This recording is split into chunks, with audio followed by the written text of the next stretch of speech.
Nous sommes prêts à acclamer notre victoire, à jubiler de joie lorsque Dieu intervient de manière positive en notre faveur. Mais dès qu'il y a un temps de silence de la part de Dieu, cela devient un problème pour nous, un fardeau, un acharnement contre notre Dieu, sans chercher à entrer dans sa présence et savoir les raisons de son silence. Ivoiriens, Ivoiriennes, Église de Côte d'Ivoire, paix chez vous. Oui, la vie chrétienne, c'est tout un parcours. La vie chrétienne, c'est tout un cheminement. Même la victoire que nous souhaitons, même la délivrance que nous souhaitons, même le succès de nos entreprises que nous voulons, que nous souhaitons, tout a un prix. Rien ne s'obtient de manière gratuite, même quand c'est l'Éternel Dieu qui a parlé.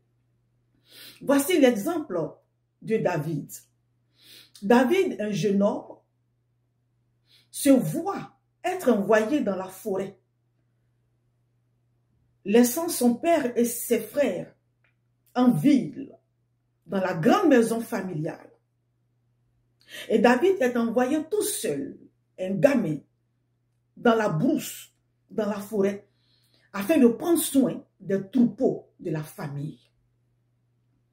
David, sans s'opposer, sans manifester de mécontentement, accepte de jouer ce rôle de berger du troupeau familial. Il se soumet, il obéit à son père, il obéit à ses frères, à ses aînés. Et cette obéissance va amener un jour David à la gloire et au succès. Oui, parce qu'un jour, le peuple d'Israël va se trouver en difficulté face à un ennemi coriace, un ennemi bien implanté, un ennemi qui fait peur à vue d'œil, un ennemi qui a tous les armements physiques et qui a tous les atouts pour faire peur. Et David arrive sur le champ de bataille envoyé par son père pour prendre des nouvelles de ses frères, va être choqué d'entendre cet ennemi-là en train de menacer les enfants d'Israël, en train d'injurier les enfants d'Israël. Et cela va réveiller l'ego de David. Cela va réveiller le héros qui dormait en David. Et David va dire non, je ne peux pas entendre cela et rester tranquille. Je ne peux pas entendre cela pendant qu'on insulte mon Dieu, pendant qu'on insulte mon peuple et faire comme si je n'ai rien entendu. Nonobstant le refus de le laisser entrer sur le champ de bataille, David va lutter, se créer une lucarne afin d'affronter l'ennemi commun, afin d'affronter l'ennemi national, afin d'affronter l'ennemi des enfants d'Israël. Le roi va ensuite apprendre que quelqu'un veut défendre la nation. Avec joie, il va prendre son manteau, il va prendre son épée, il va habiller David avec tout cet armement. David va se trouver gêné parce que ça ne lui correspond pas. David sait que celui qui lui donne la victoire est l'Éternel des armées. Et ce Dieu-là, il marche dans la simplicité.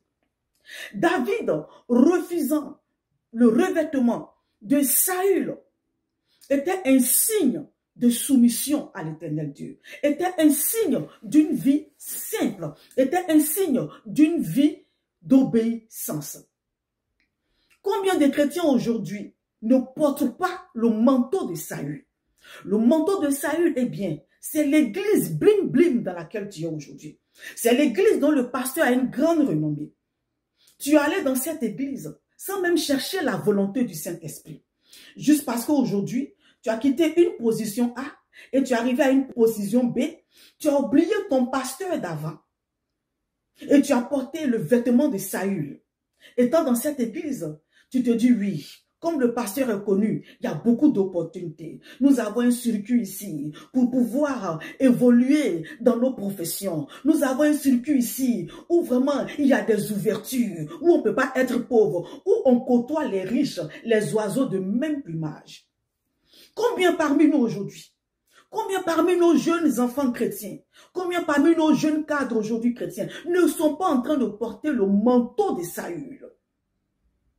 Le manteau de Saül, c'est l'église là que tu fréquentes dans laquelle Dieu ne t'a pas appelé. C'est l'église dans laquelle tu es aujourd'hui, pour laquelle tu donnes tout. C'est le pasteur aujourd'hui pour qui tu donnes tout et qui en réalité n'a rien fait pour toi depuis ton bas âge chrétien. L'homme de Dieu qui t'a enseigné la parole, qui t'a pris depuis tes premiers jours, quand tu t'es donné au Seigneur, qui t'a entraîné dans le combat spirituel, qui t'a entraîné dans la maturité spirituelle. Arrivé un moment, tu l'as abandonné pour aller porter le manteau de Saül. Et beaucoup de nos cadres, beaucoup de nos jeunes frères aujourd'hui, de nos jeunes sœurs aujourd'hui, sont dans des églises, là où Dieu ne les a pas appelés. Rendez-vous compte, David a refusé le manteau de Saül. Combien peuvent-ils accepter de refuser le manteau, le javelot ou l'épée d'un roi? Le fait même de porter le manteau de Saül était une gloire, était une percée normalement pour David. Mais David ne s'est pas senti à l'aise. Il était dérangé. Il n'est pas habitué à cela.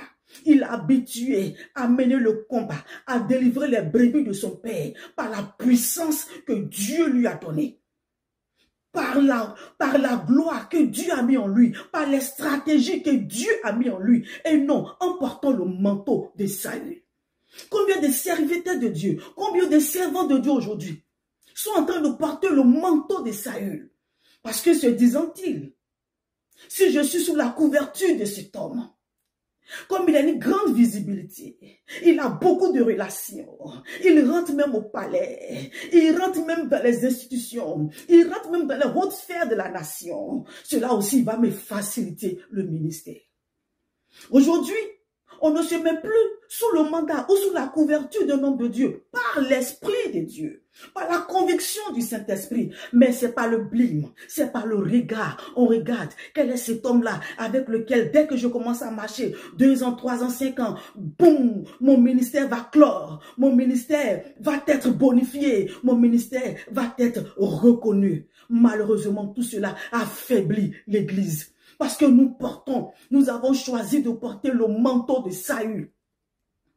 Nous avons choisi de combattre avec le manteau de Saül. Bien-aimé, si David avait accepté de combattre avec le manteau de Saül, ça allait le gêner. Il n'allait pas être à l'aise pour marquer cette grande victoire-là. Il n'allait pas être à l'aise pour accomplir la volonté de Dieu. Il n'allait pas être à l'aise pour que par lui, Dieu libère toute la nation. David ne serait pas à l'aise. Combien de personnes aujourd'hui se sont emprisonnées en portant le manteau de Saül? Combien de chrétiens, combien de serviteurs de Dieu aujourd'hui ont quitté leur véritable père, leur véritable mère spirituelle? Parce que ceux-ci n'ont pas de visibilité. Parce que ceux-ci n'ont pas de moyens pour aller se mettre sous le poids, pour aller se mettre sous la lourdeur du manteau, pour aller se mettre sur la grosseur de l'épée de Saül. Aujourd'hui, spirituellement parlant, leur vie est brouillée, leur destinée est brouillée. Le tout n'est pas d'avoir de grosses voitures, de grosses opportunités. Le plus important, c'est d'accomplir ce que Dieu veut que tu accomplisses. Le plus important pour David en cet instant, c'était pour que Dieu accomplisse au travers de lui sa volonté, la délivrance de tout Israël. Et David, dès qu'il va voir Goliath, il ne va même pas s'effrayer. Il va dire, tu viens contre moi avec la lance et le javelot. Mais moi, je viens contre toi au nom de l'Éternel des armées. Les chrétiens aujourd'hui ne prononcent pas ou n'ont pas prononcé le nom de l'Éternel des armées et aucune mouche n'a bougé. Rentrons dans la présence de Dieu pour demander au Seigneur pourquoi est-ce que malgré que nous prononçons ton nom dans nos combats, dans nos situations les plus difficiles, mais aucune mouche ne bouge. Est-ce que nous ne nous sommes pas revêtus du manteau de Saül? N'avons-nous pas l'épée du Saül qui est lourde, qui n'a rien à voir avec notre destinée, qui ont dévasage avec le programme de Dieu pour notre vie? Oui. Lèvons-nous femmes et prions pour la jeunesse chrétienne. Prions pour l'église en Côte d'Ivoire. Prions pour nos jeunes cadres aujourd'hui. Car tous préfèrent le manteau et l'épée de Saül. Tous préfèrent entrer là où tout brille, là où Dieu ne les veut pas. Prions pour que tous ces jeunes serviteurs, tous ces jeunes frères et sœurs dans le Seigneur, qui ont laissé leur véritable mentor, qui ont laissé leur véritable pasteur, qui ont laissé leur véritable père et mère spirituel, pour aller s'attacher à Saül, pour aller porter le manteau de Saül, qu'ils retournent à la bergerie. Retournons dans nos différentes bergeries. Ceux qui ont abandonné les hommes de Dieu, qui ont souffert sur les vies. Et arrivé un moment, ils ont dit non, le manteau de Saül c'est la gloire, c'est la royauté, parce que c'est Saül qui est le roi. Je vais porter son manteau. Et aujourd'hui tout cela affaiblit l'église. Que chacun retourne là où il a abandonné son père, sa mère spirituelle. Que chacun retourne dans sa tanière. Que chacun retourne là où l'homme de Dieu, la servante de Dieu a travaillé sur tes fondements, nuit et jour, a risqué sa vie en chassant les démons derrière ta vie. L'homme de Dieu a été attaqué, sa famille a été attaquée, mais aujourd'hui, tu te retrouves ailleurs. C'est une autre église qui bénéficie de ce qu'un homme de Dieu, un autre homme de Dieu a souffert sur toi. Et vous pensez qu'en prononçant le nom de l'Éternel des armées, aussi facilement, vous allez avoir la victoire, Israël va avoir la victoire? Non! Quelle bouche même déclare le nom de l'Éternel? Avec quelle bouche? La bouche de ruse? La bouche remplie de mensonges, la bouche remplie de trahison. Combien n'ont pas trahi l'Éternel, le même Éternel dont on prononce son nom? Combien sommes-nous à ne l'avoir pas trahi, à ne l'avoir pas maîtrisé, à avoir marché dans le faux? Combien sommes-nous? Regardez ce jeune David qui est rentré dans la gloire parce qu'il a accepté la préparation. Dans la brousse, il a accepté l'obéissance. Dans la brousse, il a accepté les intempéries jusqu'à ce que Dieu se forge, Dieu se bâtisse en lui. Et un gamin va s'élever et affronter tout ennemi national avec une seule pierre, le frapper à la tête et cet ennemi va tomber. Bien-aimé, le succès a un prix à payer. La gloire a un prix à payer.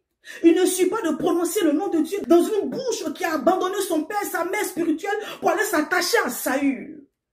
Femmes de Côte d'Ivoire, lèvons-nous pour prier pour notre église, pour notre jeunesse, que chacun retourne à son premier amour, que tous ceux qui ont abandonné leur père, leur mère, qui ont souffert sur leur vie et qui vont donner le résultat du succès à Saül, qu'ils retournent à leur base. Prions que ceux qui ont abandonné retournent à leur base. C'est en cela que Dieu va nous sanctifier, que Dieu va nous purifier, que Dieu va nous bonifier. Et quand nous allons prononcer son nom, ce sera avec des chars de feu.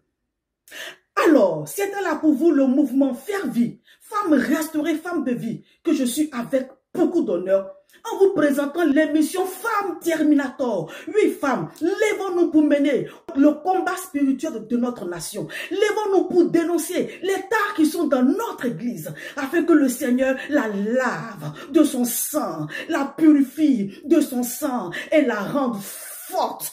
Une église qui domine, une église qui quand elle parle, les ténèbres reculent. Shalom, paix, paix sur la Côte d'Ivoire.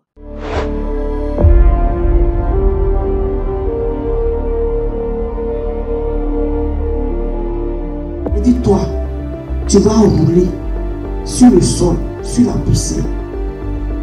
Tu vas blesser le talon de la femme, mais elle va écraser ta tête. La tête veut dire que quoi? La fin de toute difficulté. En écrasant la tête du serpent, tu écrases toute difficulté dans ta vie. La tête écrasée, c'est la fin.